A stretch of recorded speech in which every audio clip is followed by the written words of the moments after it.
The clock is ticking, and the silence is almost deafening. Right now, there is a 2-week ceasefire between Iran and the United States, but it's set to expire tomorrow. In Islamabad, negotiators are supposedly huddled together, trying to piece together a peace treaty that could end this nightmare. But, as I sit here and look at the board, I have to ask myself, is a treaty even the goal?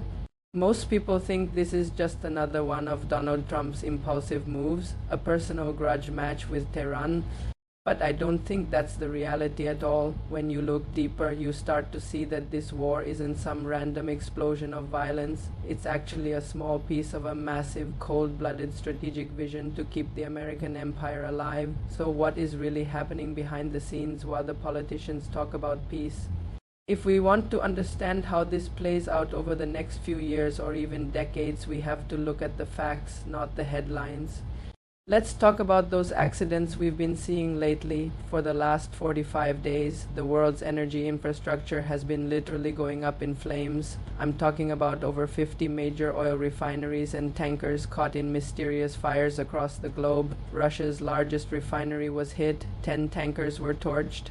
In Myanmar, and even Australia, a country not even at war, saw a massive refinery fire in Geelong. Romania, India, Qatar, the list just keeps growing. Is this just a streak of bad luck for the global energy sector? I highly doubt it. To understand a mystery like this, you have to look for three things: means, motive, and opportunity. Who actually benefits when the world's oil supply is suddenly choked off? The answer is simpler than it looks. It's the Americans or the Russians, or maybe both. By destroying the world's ability to process fuel, someone is deliberately driving up prices and creating a global shortage. Look at the numbers. Sulfur, which we need for everything from fertilizer to microchips, has spiked by 57%. Jet fuel is up over 52%, and the cost of food and basic energy is skyrocketing everywhere. We are watching the intentional dismantling of the global economy in real time, and most people are too distracted to see the pattern. And while these refineries burn, the United States is tightening the noose around Iran with a massive blockade. They aren't just stopping warships. They are boarding civilian vessels returning from China. Take the cargo ship Tosca, for example. The Americans suspected it had missile components, so when it wouldn't stop, they shot out its engines and sent in special forces. In any other context, we'd call that piracy or an act of war, wouldn't we? But here's the kicker. When Iran threatens ships in the Strait of Hormuz, the US calls it terrorism. When the US does it, it's setting the rules. It's a double standard as old as time, but it's working. Even if the war itself isn't going well in a traditional sense, senators like Rick Scott are basically saying it doesn't matter. As long as China's economy is being starved of Middle Eastern oil, it's a wonderful day for the strategists in Washington. This brings me to a very uncomfortable question. Why did this war even start? If you ask the White House, they'll tell you it was a feeling based on facts. Trump says one day the war will end soon, and an hour later he's talking about dropping more bombs. It's a mess of conflicting signals, but if you ignore the noise and look at the strategy, it becomes clear. This isn't a conflict that lasts a few months. We are looking at a struggle that could span 20 years. So how does a nation prepare for a 20-year war?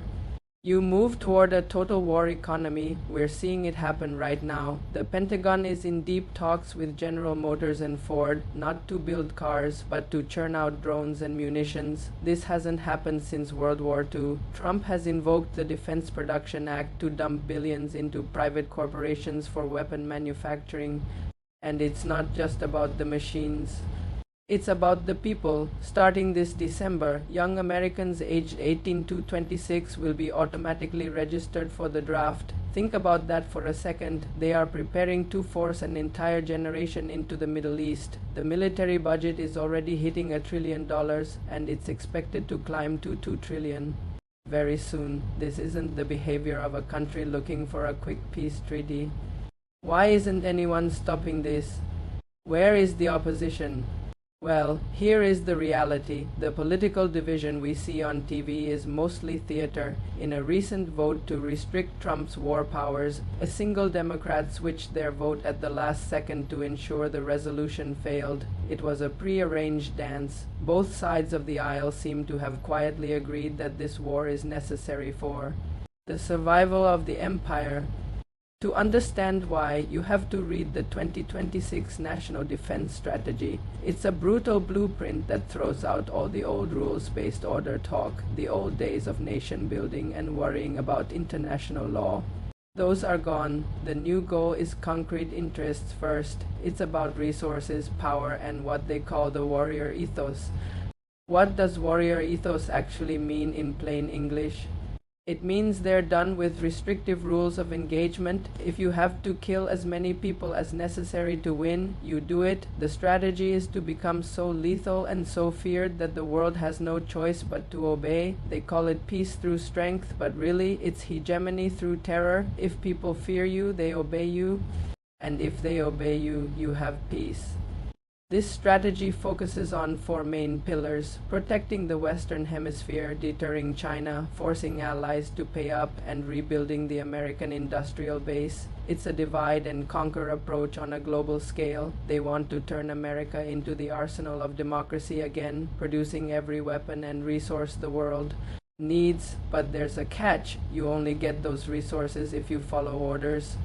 Take Japan and South Korea, for instance. They aren't just partners anymore. They are being treated like vassals. The US wants them to arm themselves to the teeth to challenge China, creating a regional power balance that the US can then manage from afar. While China and Japan compete and exhaust each other, America sits back and sells weapons, energy, and financing to both sides. And China? The plan isn't necessarily to destroy them, that would be too messy. The goal is to strangle them economically until they have no choice but to submit. By controlling the first island chain, Japan, Taiwan, and the Philippines, the US can effectively block the Strait of Malacca, since 80% of China's energy flows through that one narrow passage. An embargo there would be a death sentence for their economy. So what happens when China can't get oil from the Middle East? They'll have to look elsewhere. But wait, the Americans are already ahead of them. The US is moving to exert total control over the Western Hemisphere under a modern Monroe Doctrine. From the lithium triangle in South America to the soy and oil of Brazil and Venezuela, the message to China is clear: if you want to trade here, you pay us a tax and you use our rules. They are even looking at Greenland and the Arctic. By seizing control of these northern routes, they can block Russia and China from accessing the Western Hemisphere entirely. It's a global game of king of the hill, and the US is currently occupying every hilltop, every major trade choke point. Panama, Gibraltar, Hormuz, Malacca is being turned into a valve that only the US can turn. If you're China or Russia, you see this happening, but what can you actually do? Russia is trying to build a north-south corridor through Iran to bypass the sea, but that's exactly why the US will never stop attacking Iran. As long as Iran is a war zone, Russia's trade routes are blocked. China's Belt and Road Initiative also dies. If the heart of it, Iran, is constantly on fire. This leads to a chilling realization. If China can't get oil from Russia or the Middle East, they only have one option left. They have to buy it from the United States, and when they buy American oil, they have to use US dollars. This is the ultimate goal. It's like a twisted version of the 1950s Marshall Plan. The US creates the chaos, the world gets poor, and then the US lends them the money to buy American resources. But for this massive plan to work, the home front has to be completely locked down. You can't have a repeat of the Vietnam War, where protests in the streets forced the government to retreat. To prevent that, you need three things: a national draft, a way to keep Trump in power indefinitely, and a high-tech surveillance state. This is where things could escalate into something truly dark. Why is ICE patrolling the streets of major cities with heavy weapons? It's not just about immigration, it's about normalizing the presence of armed soldiers in American cities to discourage any future rebellion. And then there's Operation Stargate, a $500 billion investment in massive data centers. They aren't building these for digital pets or chatbots. They are building them for an AI-driven police state.